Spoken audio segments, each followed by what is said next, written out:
Puji nama Tuhan ya, kita kembali berkumpul lagi untuk merenungkan firman Tuhan yang terambil dari kitab Filipi 1. Baik saudara-saudara, sebelum kita merenungkan firman ini, saya mengajak kita untuk berdoa terlebih dahulu. Mari saudara-saudara. Bapa kami yang bertata di kerajaan surga, yang kami sembah di dalam nama Tuhan Yesus, kami sangat bersyukur dan berterima kasih kalau pagi hari ini kami diberikan kesempatan untuk duduk manis dan memulai kehidupan kami dengan memuji, memuliakan Tuhan dan merenungkan kebenaran firman. Bapa saat ini Bapa, urapi hambamu secara spesial yang Engkau utus Tuhan untuk menyampaikan renungan ini. Dan biarlah renungan yang akan saya sampaikan ini Tuhan membukakan satu wawasan baru untuk menambahkan iman kekuatan kami dan mendorong kami bertumbuh di dalam Kristus.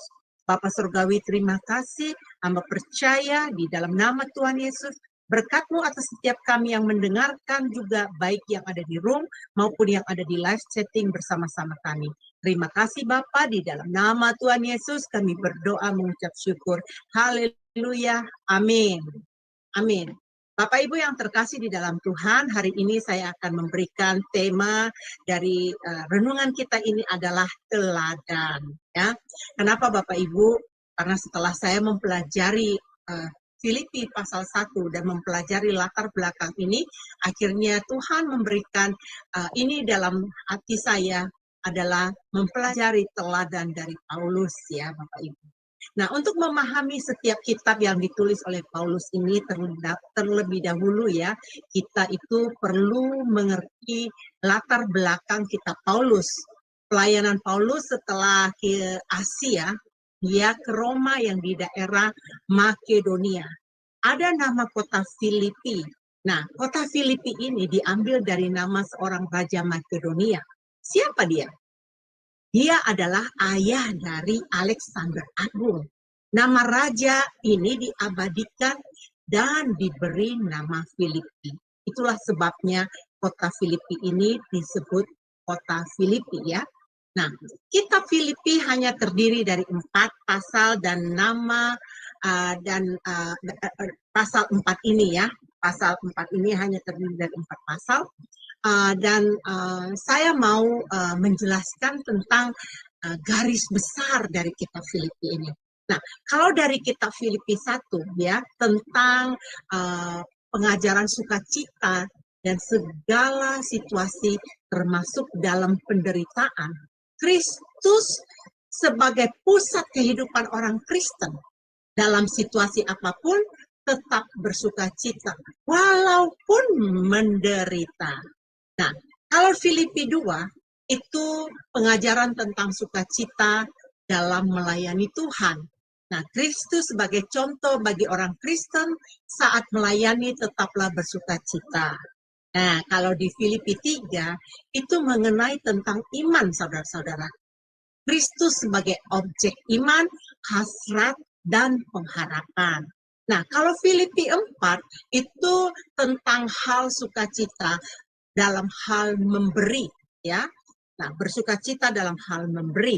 Kemudian Kristus sebagai kekuatan orang Kristen. Nah, diperintahkan di situ agar kita bersukacita walaupun kita di tengah-tengah kekhawatiran, ya. Nah, surat kepada jemaat di Filipi ini ditulis oleh Rasul Paulus, saudara-saudaraku. Saat itu dia ada di dalam penjara dan surat ini ditunjukkan kepada gereja Filipi. Paulus telah mendirikan gereja di Filipi sekitar 10 tahun sebelum dia dipenjara. Paulus menulis surat ini saat perjalanan misinya yang kedua. Nah, kota Filipi ini terletak di di daerah Makedonia.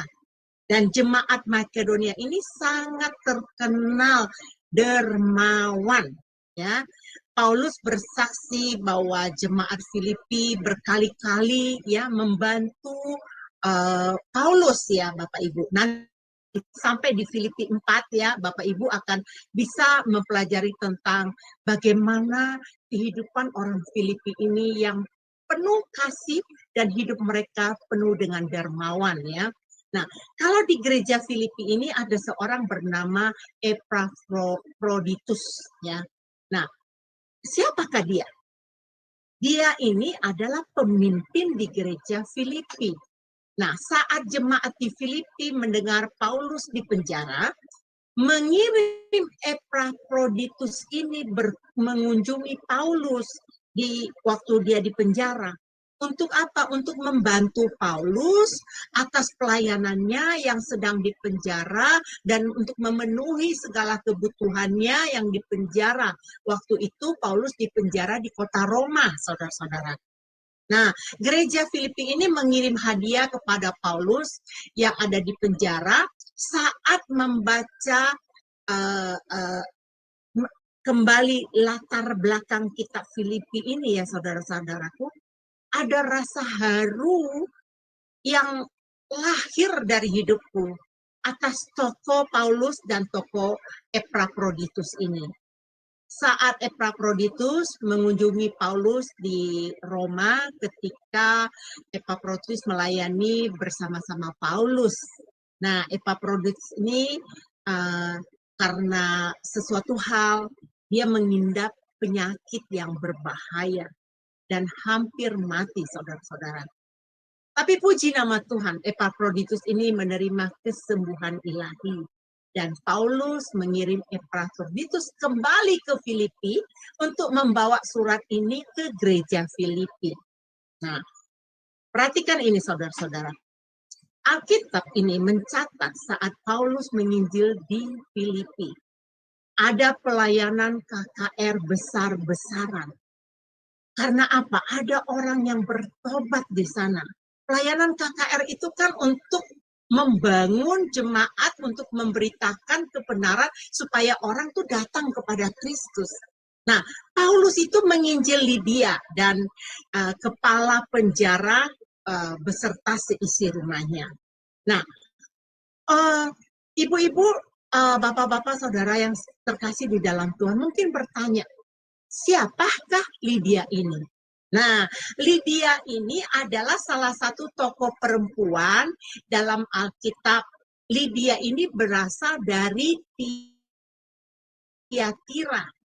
Tiatira adalah kota kecil di daerah Asia, ya. Asia kecil pada waktu saat itu.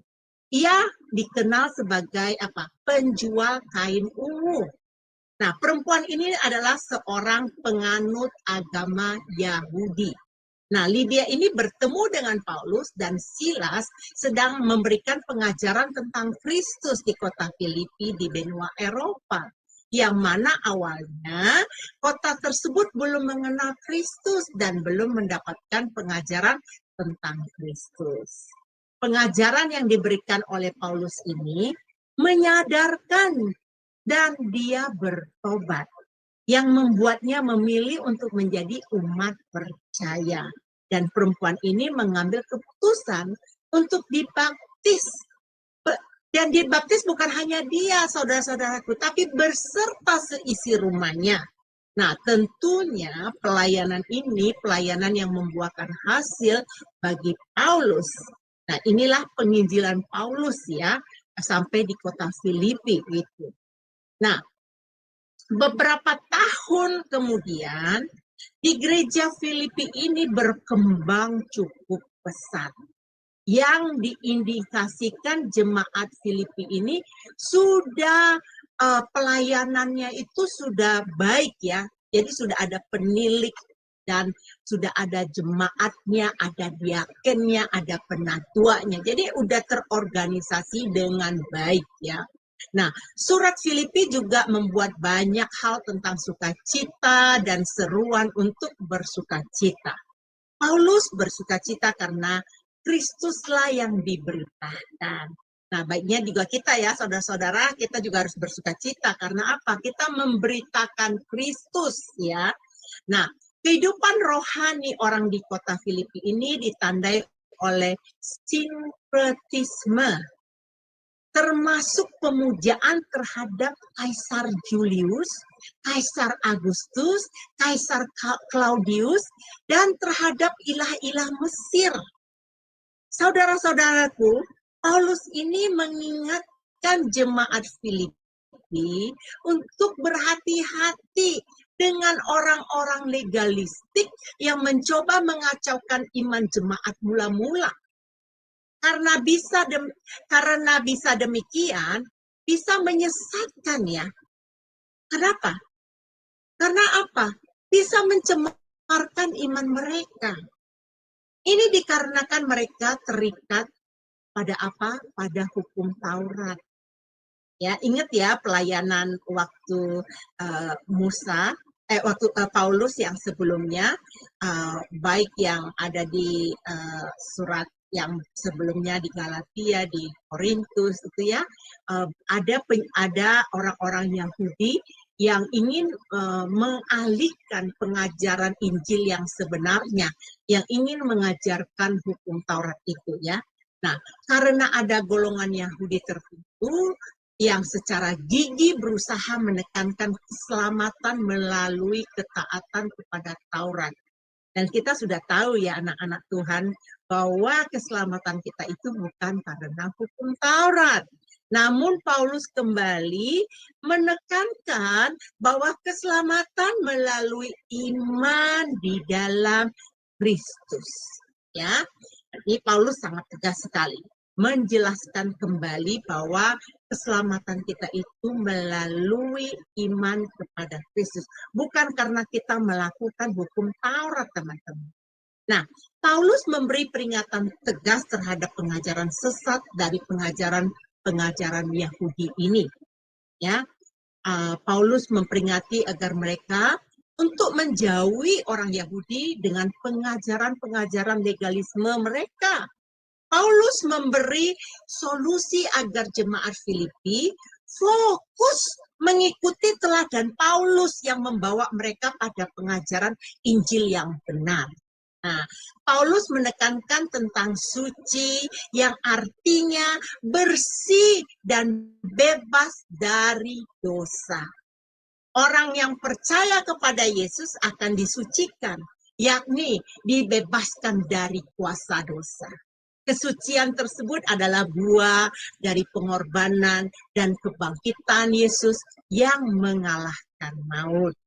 Nah, Paulus ini menyatakan penyucian orang percaya itu bukan sekadar perubahan status, ya, dari orang berdosa menjadi orang suci.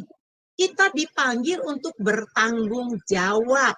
Kita harus menjaga kesucian hidup di dunia sampai kedatangan Tuhan kembali.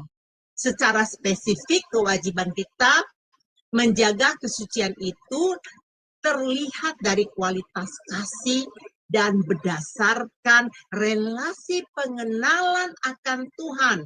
Sudah terbangun kehidupan rohani kita ke arah fondasi yang kuat atau firman Tuhan.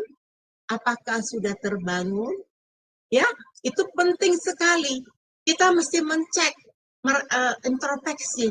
Apakah kita ini sudah terbangun rohaninya? Ya, ke arah fondasi yang kuat, yang berlandaskan firman Tuhan. Nah, contoh dalam hal kita menegur kesalahan ya teman, orang lain atau istri atau suami ya, sering orang menganggap kasih itu adalah membiarkan seorang menuruti kemauannya. Jadi karena kita mengasihi, ya udahlah, jangan cerewet, jangan bawel, nanti dia akan tersinggung kalau ditegur gitu kan. Ya karena kasih, tapi kasih itu keliru salah, teman-teman. Jelas ini salah pengertian. Dengan alasan mengasihi tidak berarti tidak menegur ya. Ya, dalam hal kasih bukan cuma perasaan, tetapi kita harus tindakan yang sesuai dengan kebenaran firman Tuhan. Memang sulit sih teman-teman, saya juga mengalami dalam hal ini. Terkadang karena saya saking mengasihi seseorang itu, saya menasehatkan atau memberikan informasi, tetapi orang tersebut pasti bisa salah sangka kalau dia punya negatif thought, dia punya pemikiran yang negatif tentang saya, dia akan tidak bisa menerima nasihat saya. Jadi berulang lagi kembali lagi terhadap diri pribadi masing-masing ya. Nah, kasih dengan pengertian yang benar ya, akan dapat membuat orang memilih antara kebaikan atau yang sebaliknya. Nah, itu juga kalau orangnya sadar ya. Kalau orangnya tidak sadar, dia pasti akan punya negatif thought kepada saya. Dalam hal memilih yang baik, harus berkiblat ya. Untuk memilih hal yang baik itu harus kita berkiblat pada kebenaran Allah saja. Agar tidak salah memilih, kita perlu menjaga relasi hubungan dengan erat dengan Tuhan. Karena keintiman kita dengan Tuhan akan meningkatkan kepekaan kita dalam mengenali suaranya. Sehingga kita dimampukan mengambil pilihan sesuai dengan kehendaknya. Dengan pilihan yang benar dan kasih yang melimpah. Kita dimampukan hidup dalam kesucian dengan penuh kasih sayang. Ya, oleh karena itu, saya, Henny, menghimbau, cerdaslah dalam membuat pilihan. Mari selaraskan pilihan kita dengan kehendak Yesus yang adalah jalan kebenaran dan hidup. Dengan pilihan yang benar disertai dengan kasih yang melimpah, menjalani hidup kita dalam kesucian kita, terus menjalani hidup suci dengan kasih. Nah, Bapak Ibu yang terkasih, Paulus punya tujuan menulis surat Filipi. Ada 5 poin yang Paulus tekankan di dalam menulis dari kitab Filipi ini. Pertama, Paulus ingin gerejanya mengetahui apa yang terjadi dengan dirinya di dalam penjara dan apa rencana kalau dia dibebaskan. Jadi ini Paulus ingin menekankan tentang poin ini. Dan poin yang kedua ya, kelihatannya ada perpecahan di dalam gereja sehingga Paulus mendorong agar jemaat itu punya kerendahan hati. Ya, terus agar ada kesatuan, agar ada unity. Nah, yang ketiga ini Paulus menulis untuk menghilangkan pengajaran-pengajaran negatif dan akibat dari pengajaran tertentu yang sesat. Yang tadinya tuh ada orang-orang Yahudi yang membawakan pengajaran-pengajaran yang tidak sesuai dengan Alkitabiah. Nah, Paulus ingin menekankan hal itu kepada jemaat Filipi. Dan yang keempat itu Paulus menulis untuk menyuruh Timotius ke gereja untuk melaporkan kesehatan dan rencana tentang Epaphroditus. Ya. Saya salut dengan Epaphroditus ini teman-teman. Nanti saya akan jelaskan lagi ya. Nah, yang kelima, ini adalah poinnya Paulus juga menulis untuk berterima kasih pada gereja untuk perhatiannya dan pemberian mereka. Nanti Anda akan mempelajarinya di Filipi 4 ya. Nah, tapi Bapak Ibu, saya perlu tekankan ya. Saya dulu itu pernah belajar salah Bapak Ibu. Yang di Filipi 4 yang ayatnya 19, Allahku akan memenuhi segala keperluanmu menurut kekayaan dan kemuliaannya dalam Kristus Yesus. Ya, nah Bapak Ibu, saya perlu menjelaskan ayat ini tidak boleh diklaim oleh semua orang. Tetapi ayat ini berlaku bagi setiap orang yang telah melakukan hidupnya seperti yang dilakukan oleh jemaat Filipi ini. Mereka generous, mereka dermawan, mereka memberikan bantuan pelayanan terhadap sesama yang lain. Ya, mereka ingin membagikan. Jadi kalau kita sudah memberi ya, itu Tuhan akan mencukupkan kembali. Saya kemarin di gereja, saya punya uang simpanan yang uang darurat yang saya punya. Karena pendeta saya berumur 50 tahun, jadi uang yang ada di dalam dompet saya itu ada angka 50. Kemudian langsung tergerak hati saya. Padahal uang itu sudah lama saya simpan. Apabila saya memiliki darurat, keperluan darurat, baru saya keluarkan. Tetapi saya memberikan itu karena ada dorongan kasih. Ini bukan mau membanggakan, teman. Tetapi karena saya percaya bahwa di kitab Filipi ini berkata, apabila kita dengan rela memberikan, apalagi saya memberikan dengan kekurangan, itu Tuhan akan menghargainya. Tuhan akan menilainya. Itulah yang ditekankan oleh Paulus di dalam surat ini ya Bapak Ibu. Nah, jadi renungan hari ini, surat ini ditujukan untuk apa? Untuk orang-orang kudus, ya. Apakah Anda orang kudus? Berarti ini untuk Anda.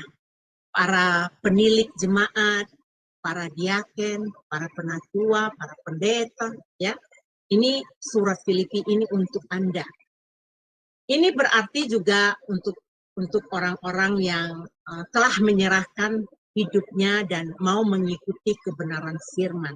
Ya, nah untuk hidup bagi Tuhan ini perlu ada korban, perlu ada yang harus diberikan dalam pelayanan kita, ya teman-teman semua ya. Jadi maka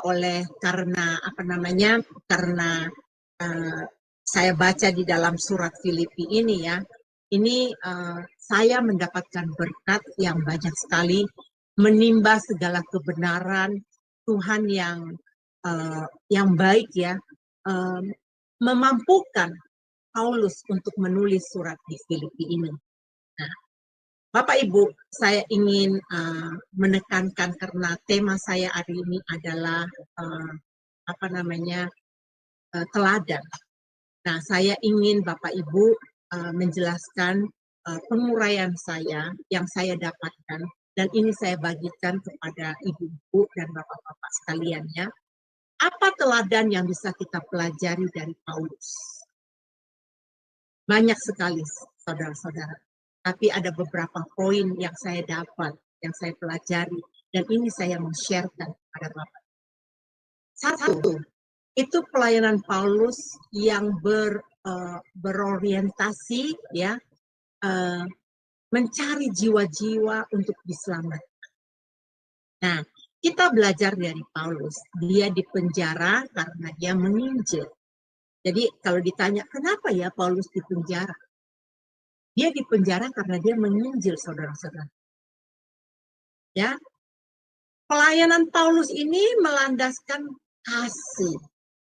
Kita harus memiliki kasih karena keselamatan bukan untuk pribadi kita saja. Paulus ini mengasihi jemaat-jemaat yang ada di mana-mana. Baik waktu perjalanannya di Efesus kemarin, kita baca suratnya, walaupun yang kemarin yang kita baca di Korintus, ya, itu orientasinya Paulus itu untuk menginjil, untuk menyelamatkan jiwa-jiwa. Ya, nah, mereka di ayat 16 itu ada bunyi yang begini. Mereka ini memberitakan Kristus karena kasih. Sebab mereka tahu bahwa aku ada di sini untuk memberitakan Injil. Jadi kita tahu ya dari ayat 16 yang kita baca hari ini, ada pelayanan Paulus yang ini kok sulit sekali saya ucap, berorientasi ya kepada penginjilan untuk mencari jiwa-jiwa Bapak Ibu. Baik, saya mau sedikit kasih tentang Jum Sema Adonai ya. Itulah Jum Sema Adonai ini ada, salah satunya adalah wujud kita untuk meneladani dari Paulus untuk mengabarkan kabar baik ini. Mari kita belajar dari teladan Paulus melayani dengan kerendahan hati, apalagi yang kita pelajari dari Paulus ini melayani dengan apa? Dengan kasih. Ya, dengan kasih. Nah, yang kedua, yang perlu kita teladani dari Paulus ini adalah untuk menghidupi pelayanan. Ya, karena Paulus menghidupi pelayanannya itu berpusat kepada Allah. Nah, Paulus itu rela meninggalkan kenyamanannya. Bapak Ibu pasti tahu siapa Rasul Paulus dalam kehidupan yang lama, ya, sebelum dia dipanggil Tuhan. Dia adalah panglima yang agak perkasa, dia orang yang sangat ditakuti, sangat power, dia nyaman sekali. Tetapi Paulus ini semenjak dia dimenangkan, sejak dia bertemu dengan Tuhan, Paulus ini menangkap visi dan misinya Tuhan, dan Paulus tahu benar arti kematian Tuhan Yesus di kayu salib. Itulah sebabnya Paulus ini fokus dalam pelayanannya, berpusat hanya kepada Allah saja. Ya, apakah kita berani mengambil sikap merelakan kesenangan pribadi demi menjalani kehendak Allah? Cek masing-masingnya. Kalau memang belum, kita belajar dari Paulus. Saya juga sampai saat ini belajar, teman-teman. Proses ini saya sampai berdarah-darah. Saya mengalami proses ini, tapi saya percaya Tuhan akan memampukan saya. Ya, walaupun saya memilih saat ini pelayanan ini penuh dengan tantangan, Tuhan akan memampukan saya. Saya belajar dari Paulus. Dengan mempelajari firman Tuhan di Filipi 1 hari ini, saya banyak sekali menerima kasih karunia. Saya mengucap syukur kalau hari ini saya diberikan untuk bisa sharing tentang Filipi 1. Nah, poin yang ketiga yang perlu kita pelajari dari teladan Paulus ini ialah teladan yang lain dari Paulus ini adalah dia menyadari bahwa pelayanan ini adalah milik. Nah, Paulus sadar jemaat yang dilayani adalah milik. Paulus sepakat akan kebenaran firman yang harus disampaikan. Dari pengalaman pelayanan Paulus, telah banyak oknum-oknum yang mengacaukan kebenaran Injil. Banyak pengajar-pengajar palsu yang berusaha menarik orang dari ajaran yang benar. Nah, Paulus yakinnya bahwa pelayanan yang dia lakukan ini adalah milik Tuhan. Dan Tuhan akan memelihara kehidupan jemaatnya. Karena apa? Karena Allah sang pemilik pelayanan. Makanya kalau kita melayani teman-teman, jangan katakan ini aku melayani untuk Pak Kodek, aku melayani ini untuk Pak Frans, aku melayani ini untuk Pak Kemiri. Tidak. Saya selalu katakan, lakukanlah firman Tuhan yang selalu berkata, segala sesuatu yang kita lakukan itu kita untuk melayani Tuhan. Saya tidak melakukan untuk dia pribadi, tetapi saya melakukan ini untuk Tuhan. Belajar ini, kita teladani. Ya, kita belajar karena kita tahu sang pemilik dari pelayanan ini adalah miliknya. Kemarin saya meneteskan air mata sebelum tidur. Ada Tuhan berikan kepada saya kepekaan. Saya menangis, saya bilang, Tuhan saya mampukan kami melayani hanya untuk menyenangkan hati. Kami tidak melayani manusia, tapi kami melayani untuk Raja di segala. Dan yang poin keempat, teladan yang perlu kita pelajari adalah teladan berikutnya. Paulus bertanggung jawab atas panggilan hidupnya. Paulus terus memantau jemaat yang telah didirikannya. Walaupun Paulus sudah meninggalkan kota Filipi, jadi dia memperhatikan kehidupan mereka juga. Jadi Bukan semata-mata setelah dia meninggalkan kota Filipi, dia tidak memperhatikan. Paulus itu khawatir. Paulus akan banyak pemikiran-pemikiran di dalam kehidupannya. Bagaimana dengan jemaat yang ya, dia punya visi, dia punya misi yang ditangkap dari. Nah, Paulus ini sudah meninggalkan kota Filipi, dia tidak meninggalkan jemaatnya, ya. Dia masih memperhatikan keadaan kehidupan di sana. Nah, walaupun kekhawatiran Paulus akan banyak yang melayani di daerah kota Filipi itu, dia punya kerinduan dalam doanya, ya. Dia berdoa dengan sungguh-sungguh. Banyak yang melayani Tuhan di sana, banyak anak-anak Tuhan yang dikirimkan supaya jemaat di Filipi itu bisa bertumbuh, berkembang. Ya Bapak Ibu ya. Baik. Di ayat 17, kalau kita baca hari ini, ada pelayanan mereka karena kepentingan sendiri. Kalau kita baca di ayat ini ya, ini memang motivasi seseorang itu berbeda-beda, saudara. Ada pelayanan ini motivasinya hanya untuk Tuhan, ada juga hanya untuk pribadi sendiri. Ya, jadi kita tahu bahwa pekerjaan iblis untuk membinasakan, untuk menghilangkan damai sejahtera. Tapi Paulus, walaupun kondisi yang sedang dia hadapi di penjara, dia tahu orientasi pelayanannya hanya untuk Tuhan. Kalau kita baca di ayat 18, Paulus juga berkata, tidak masalah penganiayaan, tidak masalah tentang penolakan pelayanan Paulus ya. Sebab bagaimanapun juga, saya Paulus hanya Kristuslah yang hidup. Walaupun dengan tantangan, aku tetap bersukacita dan aku akan tetap bersukacita selamanya.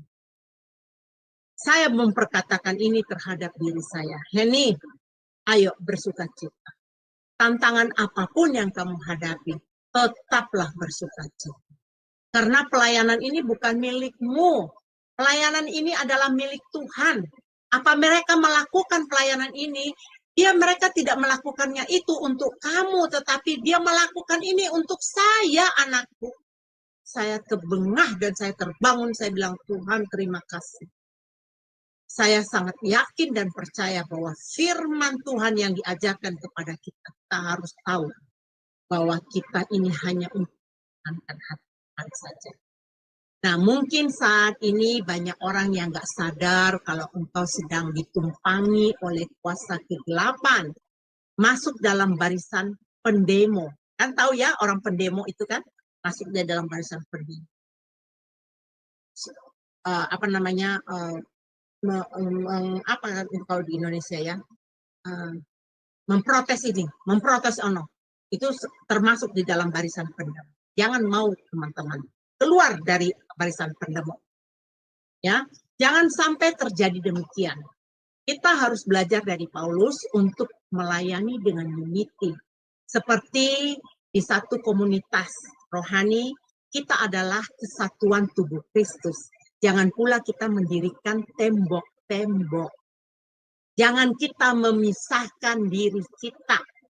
Kita harus melayani hidup ini dengan harmonis, melayani dengan kasih.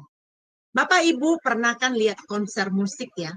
Kalau lihat konser musik itu, kan ada yang main gitar, ada yang main piano, ada yang main drum. Kalau setiap pemain-pemain itu mengambil nada yang berbeda-beda, kacau saudara, kacau. Tapi kalau mereka mengambil nada yang sama, akan terdengar harmonis. Demikian juga pelayanan. Makanya jangan kita menjadi antek-antek iblis. Kita sehingga mengacaukan pelayanan ini supaya sampai tidak terjadinya harmonis lagi. Nah, tadi saya katakan, saya sangat terharu dan kagum sekali dengan tokoh yang bernama Epaphroditus. Begini teman-teman, saat saya membaca ulang kitab Filipi ini, saya menerima berkat baru yang saya renungkan mengenai Epaphroditus ini. Menurut saya dia sangat luar biasa. Dia waktu ditugaskan ke penjara untuk membesuk Paulus, perjalanan itu ditempuhkan tidak mudah, saudara-saudara. Dia harus melayani perjalanan yang panjang. Bisa kita bayangkan ya, pada saat itu, pada zaman itu, jalan-jalan itu bukan seperti zaman sekarang. Jalan-jalan yang zaman sekarang itu sudah dibuka jalannya, sudah baiki ya. Ada tebing-tebing, ada hutan-hutan dibabat supaya menembus jalan.